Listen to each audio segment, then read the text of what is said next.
Bueno, vamos a consultar precisamente con Martín Echevers, que es director del Observatorio de Psicología Social Aplicada, OPSA. Martín, buenas noches, gracias por atendernos. Hola, buenas noches, ¿qué tal? Cuando ¿Cómo uno estás? piensa en la salud, en realidad siempre en un principio con la pandemia de coronavirus se enfocaba solamente en lo que es la situación sanitaria, en los síntomas que uno puede presentar, si fiebre o demás, pero con el cumplimiento de una cuarentena, con el cambio drástico de las rutinas, con el cambio incluso de la visión general, salir por la calle y ver a todos con tapaboca, empieza también uno a tener que pensar sí o sí en la salud psicológica, en la salud mental de cada uno de nosotros. Sí, bueno, nosotros lo que tenemos es un observatorio en el cual se relevan los aspectos de salud mental. Yo estoy teniendo un poco de eco, ¿puede ser? Puede ser, pero a mí me escucha bien.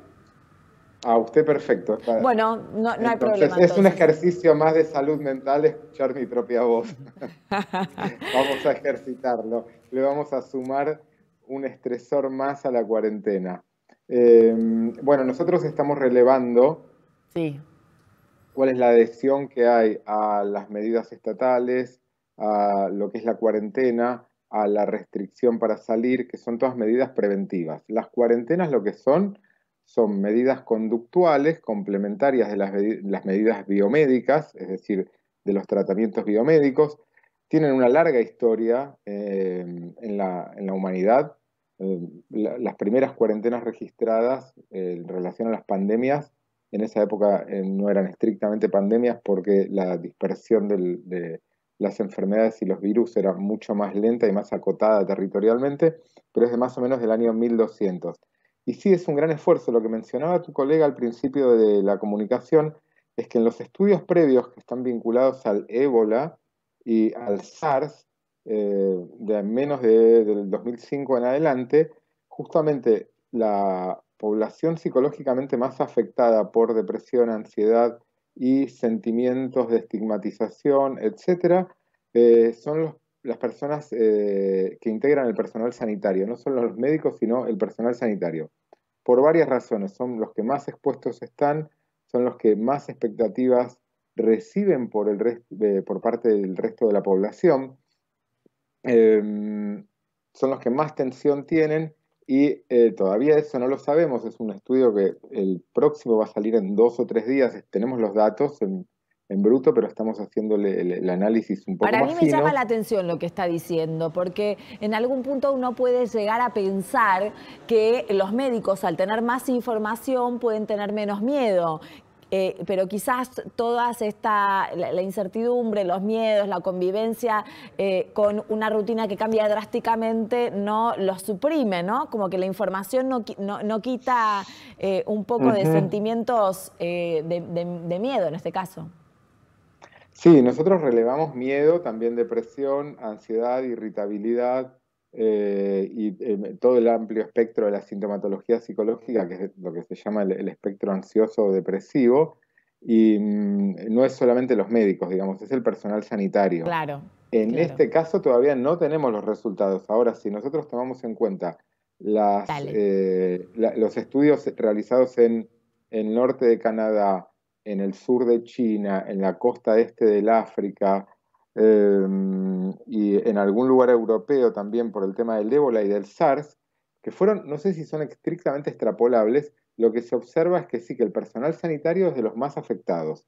Claro. Digamos, no sé Martín, si estrictamente por miedo, pero son los más afectados. Martín, antes de entrar en unas preguntas que tengo específicas sobre la situación, ustedes realizaron una encuesta en la que, bueno, fueron testeando cómo está la población argentina con el coronavirus. Antes me gustaría que me des como un panorama de la ficha técnica de lo que fue esta encuesta, de cuántas personas se trató, edades, clase social, lugares, si fue en toda la Mm. Argentina, si fue solamente en algunos distritos. Es una encuesta a nivel nacional, entonces involucra todo el territorio nacional. Es muy probable que haya lugares muy rurales a los que no se acceda por una cuestión metodológica, pero sí es muy representativa de las grandes ciudades, las ciudades intermedias de todo el país. las poblaciones están equilibradas de manera tal de que no haya un sesgo que pese mucho un sector poblacional mucho más sobre otro, y también están organizadas por franja etaria y por grupo social autopercibido, ¿no? No es que es estrictamente el grupo social al que pertenece objetivamente, sino Sino el por que el se grupo social autoperciben. al que se autopercibe, sí. Y en líneas Y generales, si uno tiene que por pensar, sexo. ¿no? ¿Cuánto puede sostener una cuarentena la ciudadanía argentina? ¿Se puede saber, se puede conocer si en un principio siguen con las medidas, no siguen con las medidas? Si al principio sí, pero después, al no ver la peligrosidad, bueno, empiezan a aflojar. Es preciso lo que acabas de decir. Son dos variables ahí. En sectores poblacionales, que bueno, que de todos los organismos estatales y gubernamentales se está hablando de eso, los sectores más carenciados son los que tienen menor tolerancia a la incertidumbre. Eso es lógico. De los sectores un poco más acomodados tienen más tolerancia. Después, los que presentan más sintomatología en términos generales son las mujeres. Eso es algo que pasa en salud mental en general. Es otro tema de conversación, porque, pero en términos generales, las mujeres y la población joven es más sensible a la sintomatología, y la población vulnerable de sectores sociales más vulnerables también. ¿Por qué? Porque probablemente tengan más incertidumbre o situaciones que en otro ciclo vital uno tiene más resuelto, que es la consolidación de una familia o de una pareja o de una identidad, o la cuestión laboral profesional, mientras que las personas más jóvenes son todos ítems que todavía tienen menos resuelto, que están en curso y que se les suma una incertidumbre un poco mayor. Entonces sí, hay que sopesar esas dos cuestiones. Por supuesto, todo lo que puede producir de negativo, esto quiero aclararlo, una cuarentena tan prolongada a nivel psicológico, como dice un médico amigo que justamente es jefe de una terapia intensiva, me dice, de todas formas, toda esa sintomatología es más leve que estar en una de mis camas, dice, con un respirador.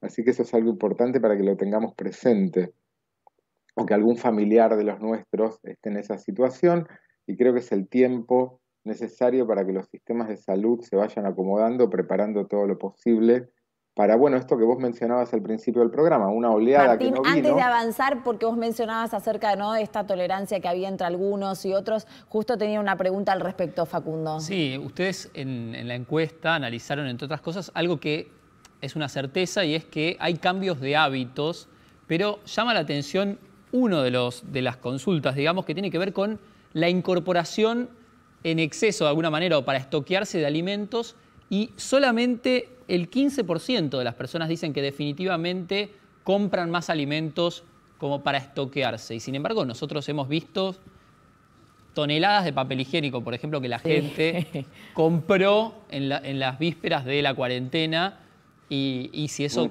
en algún punto, ¿cuál es la explicación que encuentran ustedes como parte de la encuesta, digamos? Bueno, puede haber un error muestral, por supuesto, eh, pero bueno, eso es lo que las personas perciben. Es decir, en realidad, si percibieran tanto miedo y se hubiera producido un ciclo de desesperación, digamos, como un efecto de bola de nieve, porque yo también lo vi, hay gente que se está estoqueando, etcétera, etcétera.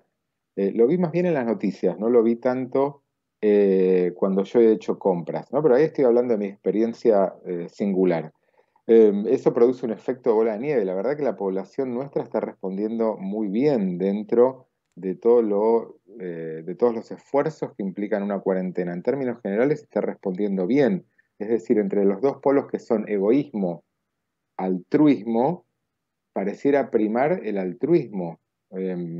Así que yo confío un poco en ese 15%, que por ahí lógicamente es lo mismo que pasa cuando uno ve a alguien que transgrede tremendamente por un motivo muy banal las normas y la cuarentena. Es una gran noticia, pero no es representativa de la totalidad de la En población. varios puntos igual que se venía exponiendo en la encuesta, ahora vamos a hablar acerca de Argentina y el rol del Estado, pero me da la sensación que quizás las personas responden de una forma y actúan de otra. Hay como una distorsión de lo que debería ser de lo que realmente es.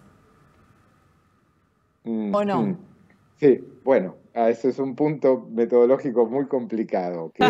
Vamos a poner un ejemplo. Vamos a poner el ejemplo este que veníamos mencionando. La pregunta exacta era si parece que nuestro país está preparado para enfrentar el coronavirus. Y la gran mayoría, más del 50%, dice que no, que en absoluto no está preparado. Y si uno lo suma a que no lo sabe, en realidad estamos hablando casi de la totalidad de las personas que creen que no o que no saben si en nuestro país está preparado para enfrentar el coronavirus. Ahora, si en realidad pregunta que si considera que desde el Estado se están realizando acciones necesarias, la respuesta contundente dice que sí, con un más del 50% también en algún punto. Bueno, acá también se encuentra esta cuestión que yo le venía mencionando de distorsión entre la realidad.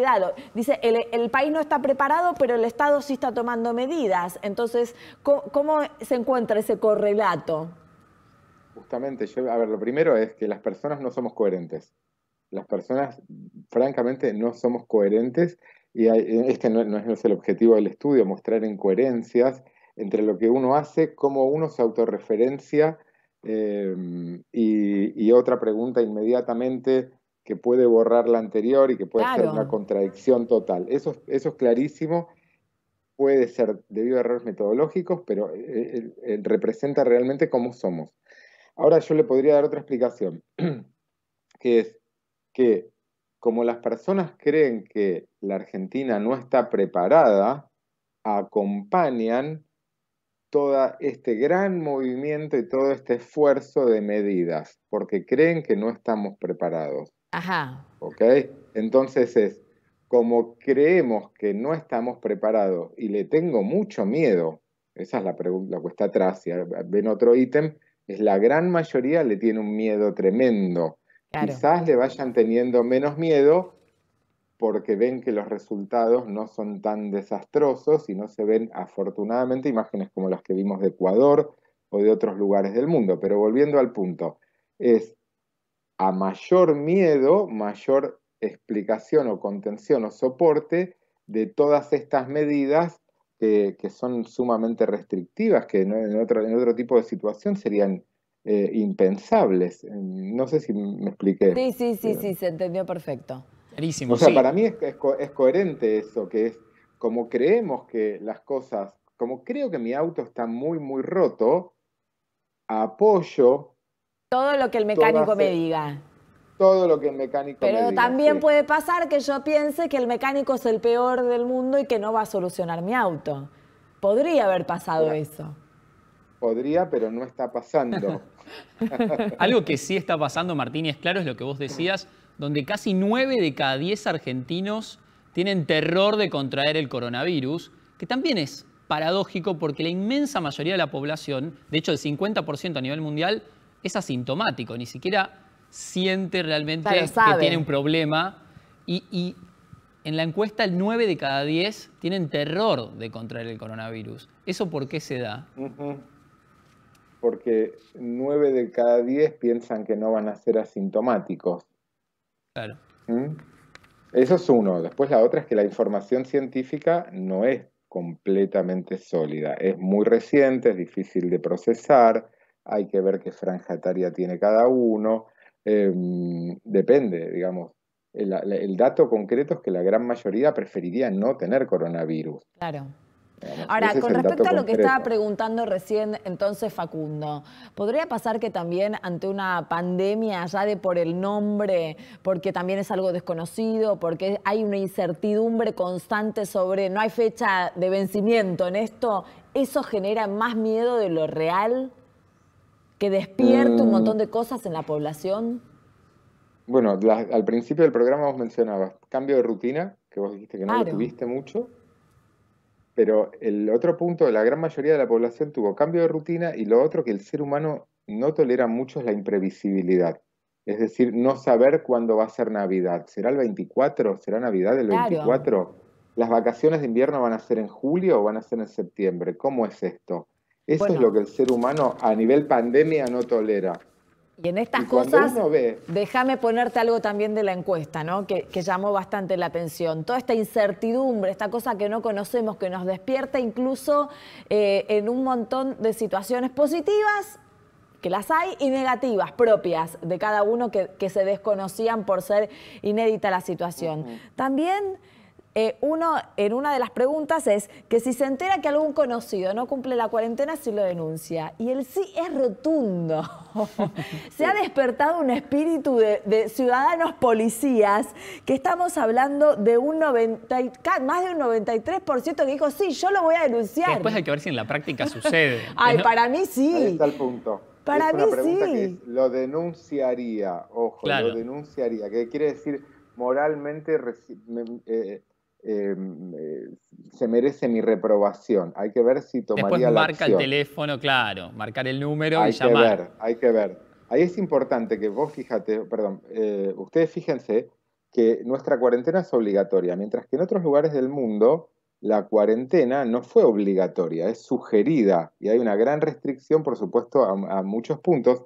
Ahora bien, nuestra población no es tan disciplinada como otras poblaciones. Entonces, Claro.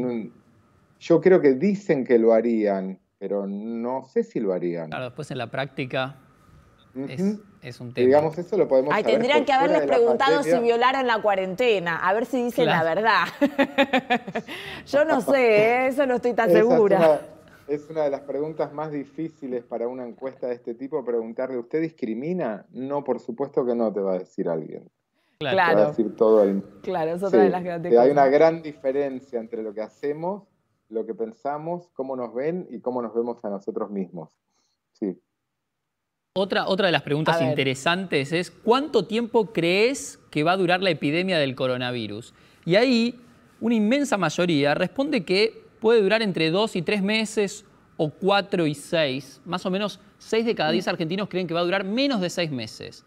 Y eso, ¿no hay algo de negación en eso? De decir, bueno, que termine esto en algún momento. Porque en realidad... Perfectamente. ¿Sí? Claro. En realidad no lo sabemos y como les decía antes, lo que no toleramos es que el no saber.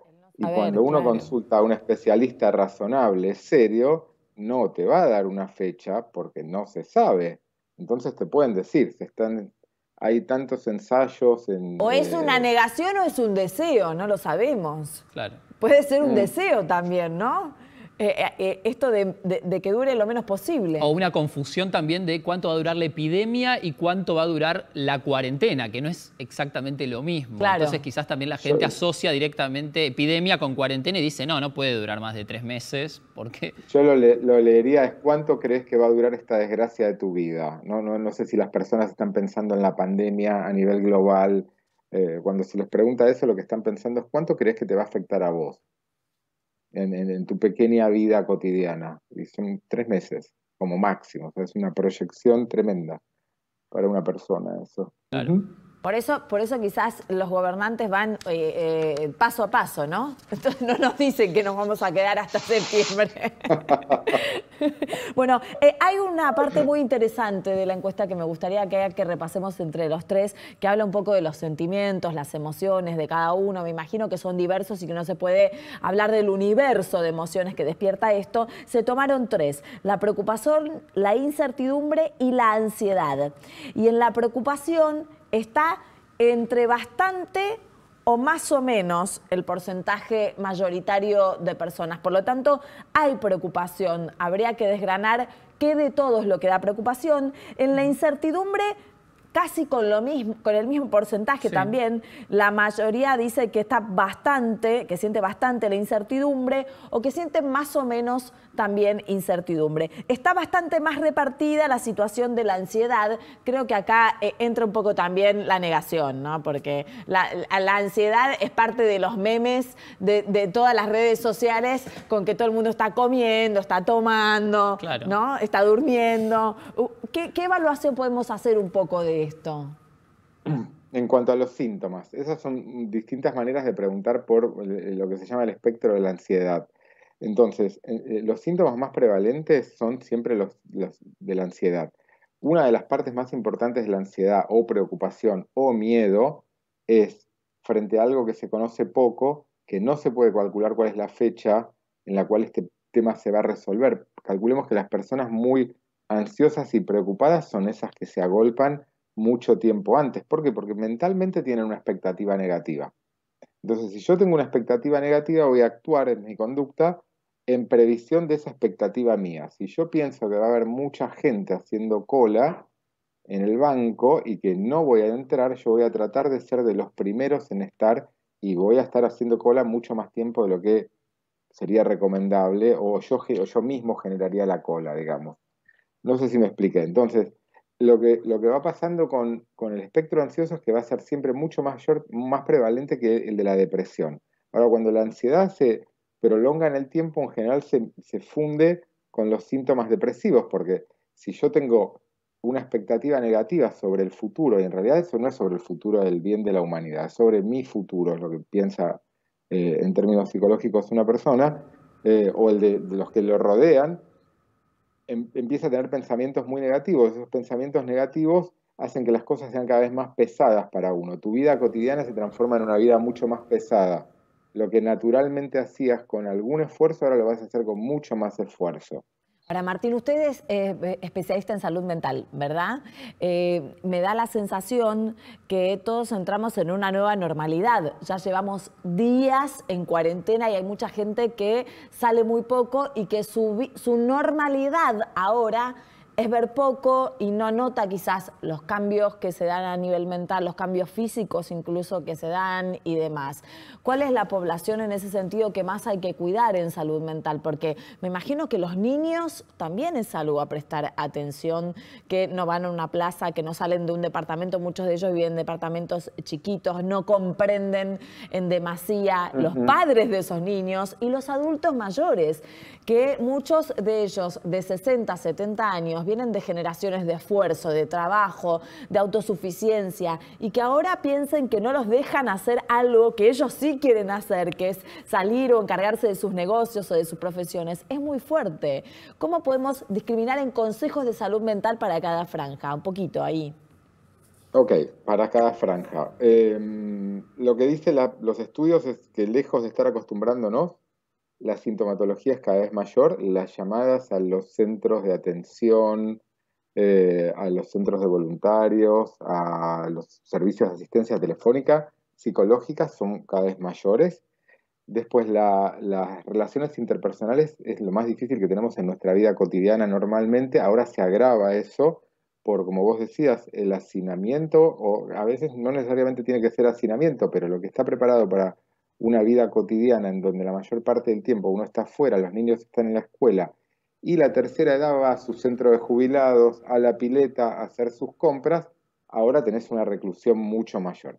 Eso es así para todos. Ahora, los niños, por ejemplo, sufren muchísimo la falta de contacto con otros niños. Uno puede decir, bueno, la sexualidad digital, la comunicación digital, etcétera. Si bien los niños están conectados y se la pasan mucho más jugando a la PlayStation o a otro tipo de dispositivos con otros niños, hay también mucha bibliografía que apoya que eso aumenta un montón de sintomatología ansiosa y que impide el correcto desarrollo de lo que sería la parte más lúdica y simbólica y el entrenamiento de las habilidades de un niño, que es el juego con otros niños, el juego real. Entonces no es tan sustituible.